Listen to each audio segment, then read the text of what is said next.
नमस्कार। ब्रेक के बाद केकेडी न्यूज में एक बार फिर आपका बहुत बहुत स्वागत है। फर्रुखाबाद से एक बड़ी खबर सामने आई है, जहां पर गंगा स्नान कर रहे 4 युवक डूब गए। वहीं बताया जा रहा है कि 2 युवकों की डूबने से मौत भी हो गई है।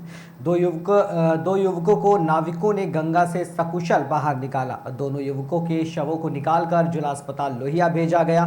थाना कादरी गेट क्षेत्र के पांचाल घाट गंगा नदी का ये पूरा मामला है। सोहन सिंह चौहान। तो सब क्या घटना घटी आपके पड़ोसी? ये सुबह 8 बजे गंगा स्नान करने आए थे यहाँ। कौन आया था? ये अभिषेक कटियार। अच्छा, अकेले आए थे? हाँ, नहीं आओ, साथ में थे बच्चे। क्या क्या मामला हो गया गंगा जी पे? एक डूबने लगा तो उसके चक्कर में कूद पड़े ये। बचाने के वो लिए? तो नाव वालों ने बचा लिया, ये डूब गया। कौन सी क्लास में पढ़ते थे? ये भी फार्मा कर रहे हैं। सोहन सिंह।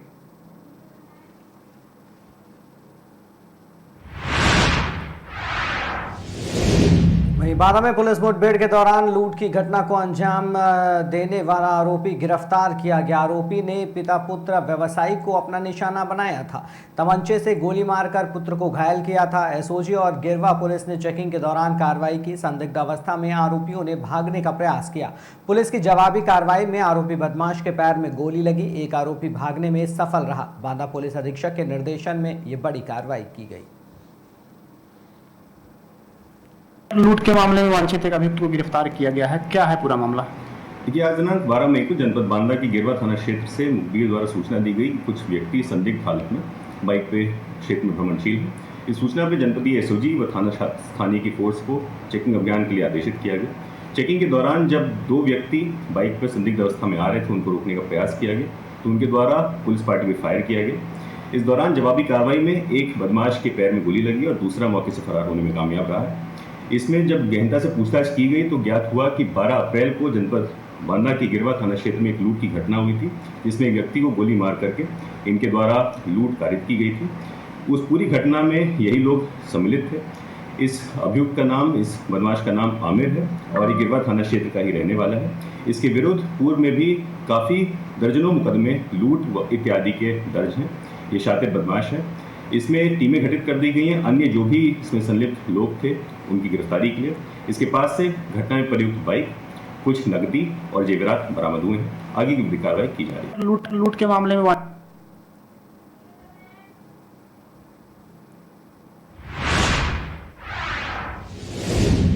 4 साल की बच्ची के साथ हुए दुष्कर्म को लेकर बस्ती पुलिस ने मुठभेड़ में बड़ी कार्रवाई की। थाना कोतवाली पुलिस और एसओजी टीम की संयुक्त कार्रवाई में थाना कोतवाली क्षेत्र में बच्ची के साथ दुष्कर्म की घटना का 24 घंटे के अंदर बस्ती पुलिस ने मुठभेड़ के दौरान अभियुक्त की गिरफ्तारी की।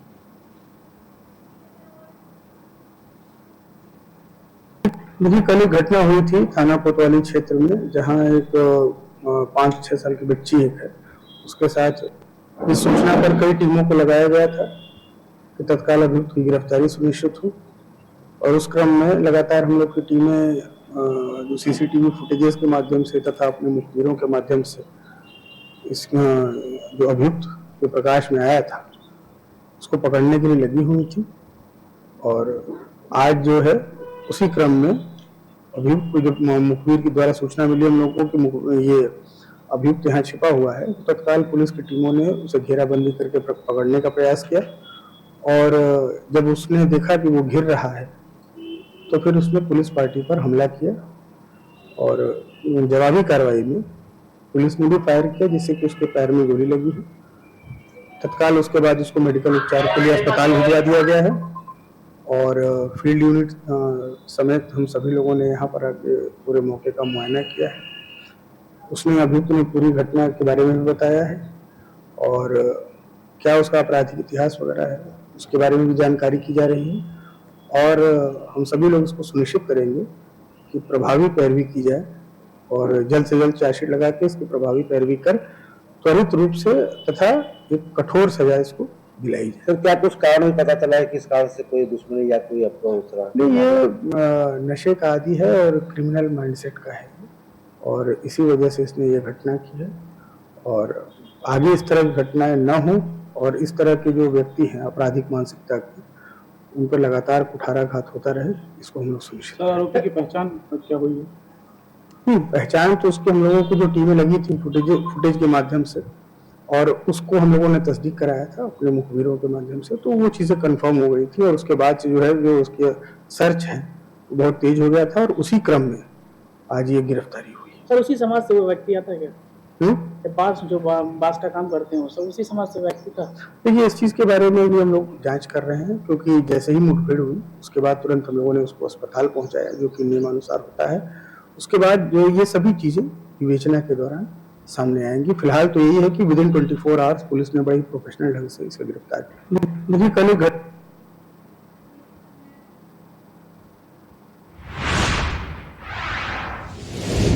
फर्रुखाबाद थाना पुलिस और एसओजी टीम ने संयुक्त रूप से कंपल के नगला रैंत में रेत के टीले पर चल रही अवैध शस्त्र फैक्ट्री पकड़ी। पुलिस ने एक आरोपी को भी गिरफ्तार किया, जबकि उसका दूसरा साथी भागने में सफल रहा। पुलिस लाइन सभागार में पत्रकारों से रूबरू होते हुए एसपी आरती सिंह ने कहा कि कई दिनों से कंपल क्षेत्र में नगला रैंत में रेत के टीले पर शस्त्र फैक्ट्री चलने की सूचनाएं मिल रही थी।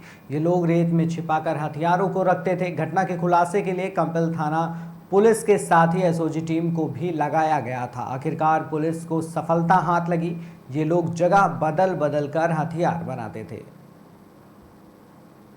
क्षेत्र कंपिल और एसओजी टीम को एक महत्वपूर्ण सफलता हाथ लगी है, जिसमें हम लोगों ने एक शस्त्र निर्माण फैक्ट्री का खुलासा किया है। इसमें हमने लगभग 30 अर्धनिर्मित और निर्मित शस्त्रों को बरामद किया है।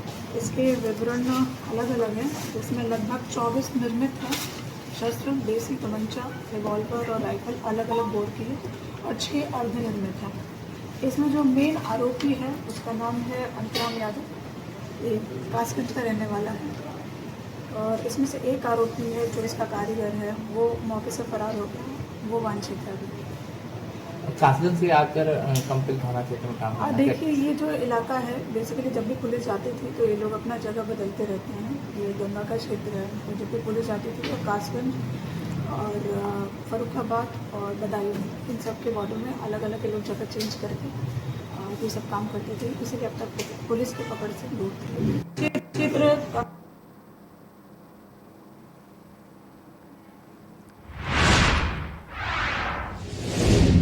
लखनऊ के केडी सिंह स्टेडियम में school premier league cricket T20 trials 2025 का उद्घाटन डिप्टी सीएम ब्रिजेश पाठक ने किया। पाठक जी के द्वारा देवेंद्र सिंह को विशेष सम्मान से नवाजा भी गया। नमस्कार, मेरा नाम देवेंद्र सिंह है। उत्तर प्रदेश माननीय मुख्यमंत्री जी की द्वारा चलाई जा रही योजना स्कूल फॉर स्पोर्ट्स के अंतर्गत आज स्कूल प्रीमियर लीग की शुरुआत की जा रही है, और जिससे इसमें हमें राष्ट्रीय और अंतर्राष्ट्रीय स्तर के खिलाड़ियों को एक बेहतर अवसर है। जो हमारे देश के माध्यमिक शिक्षा विभाग में जो बच्चे अध्ययनरत थे उनको अवसर नहीं मिल पाता था, तो ये अवसर उन लोगों के लिए विशेष रूप से ये अवसर मिल रहा है। सर, आज जो जितनी टीमें खेल ली हैं, अपने माध्यम से प्रदेश के सभी बच्चों को क्या मैसेज देना चाहेंगे सर? देखिए, अभी हमारे यहाँ पे मैंने 5 जो मंडल्स हैं, 5 मंडल में मैंने खिलाड़ियों को बुलाया है और उनके ट्रायल्स भी हो रहे हैं। फिर उनकी जिले मंडल और ब्लॉक स्तर की टीमें विजित होंगी और उनको आपस में कंपटीशन मैच होंगे। फिर जो भी हमारे 18 मंडल्स हैं, सभी मंडलों के आपस में मैच करा के फिर एक जो विनर होगा उसको सम्मान मिलेगा। सर, आज आप पाठक जी द्वारा सम्मानित भी हुए, उसको लेकर के क्या कहना चाहिए? माननीय डिप्टी सीएम साहब हमेशा जो लोग युवा हैं और जो अच्छा कार्य करते हैं, हमेशा उनका खेलों के प्रति बड़ा स्नेह रहता है।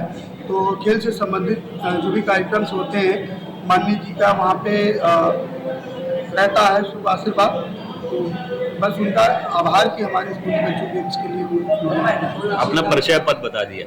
मेरा नाम देवेंद्र सिंह है, मैं CEO हूँ TP state management system Uttar Pradesh सरकार के साथ में मिलकर स्कूलिंग एंड स्पोर्ट्स के क्षेत्र में एक वृहद कार्य कर रहे हैं। नमस्कार।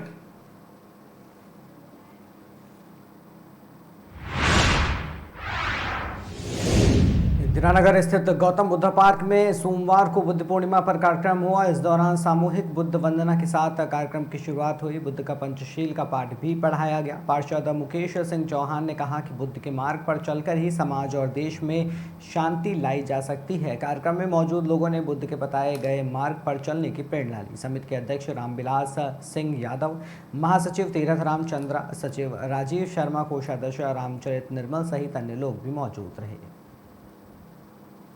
बताया कि आज बुद्ध पूर्णिमा के पावन अवसर पर आज सब लोग एकत्रित हुए हैं, तो सर्वप्रथम मैं सभी को इसकी बधाई देता हूँ।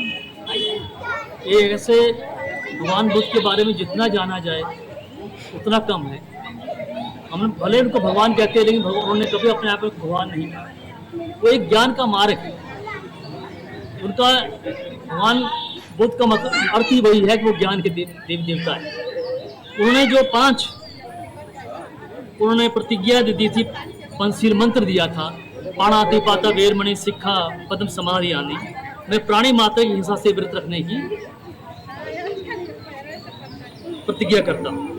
दूसरा था आदिम दाना वेरमणि शिक्षा पद्म समाधि आदि, मैं चोरी या जो दिया गया है उसके विरुद्ध रहने का प्रतिज्ञा करता हूँ। तीसरा दिया कामेच्छ मिच्छाचार वेरमणि शिक्षा पद्म समाधि आदि, उसका अर्थ मैं व्यभिचार से विरत रहने की प्रतिज्ञा करता हूँ। चौथा उन्होंने कहा मूसावादा वेरमणि शिक्षा पद्म समाधि आदि, कहने का अर्थ है कि मैं झूठ बोलने से विरत रहने की प्रतिज्ञा करता हूँ। पांचवा उन्होंने कहा सुरा मेरे मज्जा पदामठाना वेरमणि शिक्षा पद्म समाधि आदि, इसका अर्थ है मैं नशा करने और नशा की चीजों से विरत रहने की मैं हमेशा प्रतिज्ञा करता हूँ। तो ये भगवान गौतम बुद्ध जी के चोरी ना करने, आप झूठ ना बोलने, मदिरा ना सेवन करने, किसी की जीव हत्या ना करने, लोगों पर परोपकार करने, ऐसी शिक्षा आपको बहुत कम देखने को मिलेगी।